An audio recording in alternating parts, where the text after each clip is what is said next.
It was fast, but very nice. I think I played a great match. It was a tough opener, at the beginning, the first 5 games.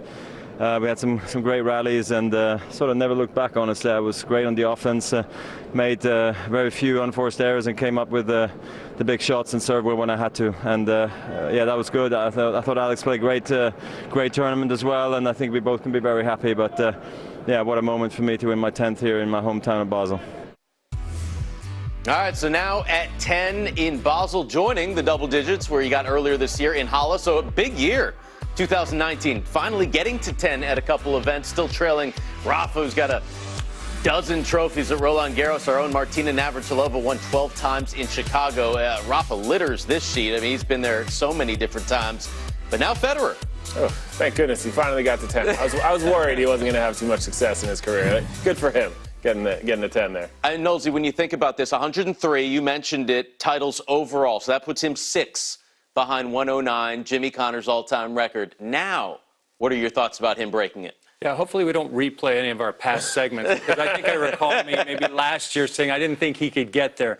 I've changed course completely. I mean, another dominant year. You see that graphic there, 51 match wins on the year. He's 38 years of age. It's one thing to win tournaments, but we thought he'd maybe play less. He's still playing a decent schedule, but he's winning so much. So honestly, I think it's well within reach. I mean, 103 now, and needs 6 more.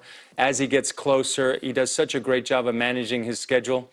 I'm not going against him. I'm going to stop that business. Mark's more mature than me. He's evolved. He's changing. I'm still stubborn. I still think 109 is so far away. I mean, it's 6 titles at 38 years old to come in and win that many more.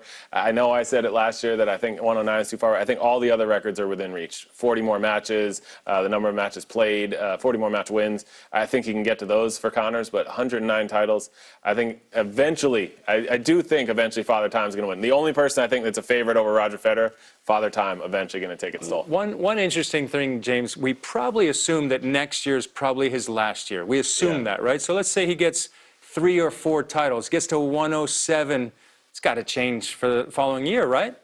I don't know. Just only Why are we assuming next year's the last year?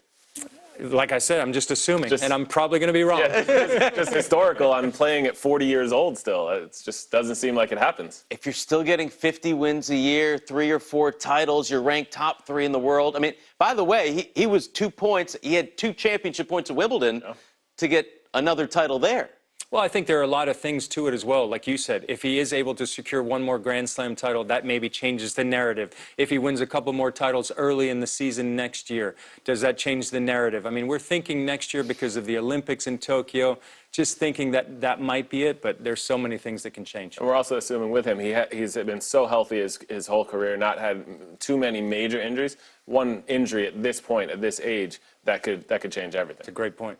Nonetheless, great to witness, great to be a part of this era in tennis. Roger Federer, congratulations, 10th title in Basel.